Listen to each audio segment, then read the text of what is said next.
As we continue to talk about noticing God in everything, we are in Matthew 13 and now verse 44, where Jesus tells yet another parable about what the kingdom of heaven is like. He says, "The kingdom of heaven is like treasure hidden in a field, which someone found and hid. Then, in his joy, he goes and sells all that he has and buys that field." Do you have a safety deposit box or a bank account or maybe even a physical safe in your home? Those are the sorts of things that many of us have to hold our valuables, our most precious possessions. Well, in biblical times, I don't think there were a lot of safe deposit boxes, and people didn't have their money in credit cards or things like that. And so, one of the things that people would do to preserve some of their valuables, and especially in a time when you never knew when some marauders might come in and raid a town or a village, was you'd bury some of your valuables in the ground.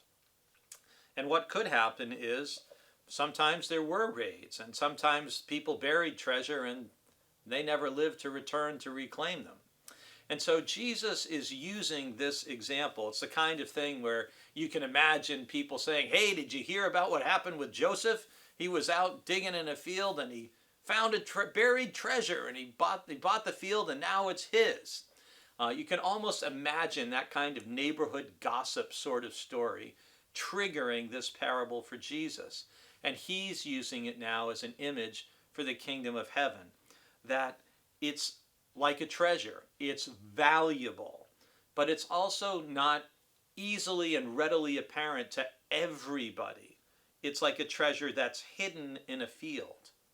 And all of us are interested in stories of buried treasure. They've been a staple of literature and movies and TV programs, right? How exciting it is to find a buried treasure and what it reveals and how valuable it is. And Jesus says the kingdom of heaven is like that.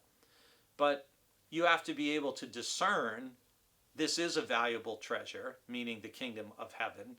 And in his joy, the man in the parable goes and he sells everything in it that he has to buy that field where the treasure is, because everything he has can't compare with the value of the treasure.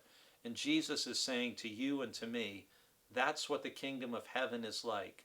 There's nothing more valuable, there's nothing more precious, there's no possession greater that you and I could ever have than being part of the kingdom of heaven.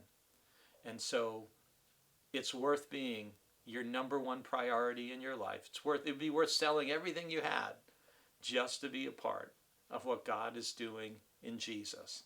And I hope you have joy like this man who's found the treasure in the parable every time you think about being part of the family of God.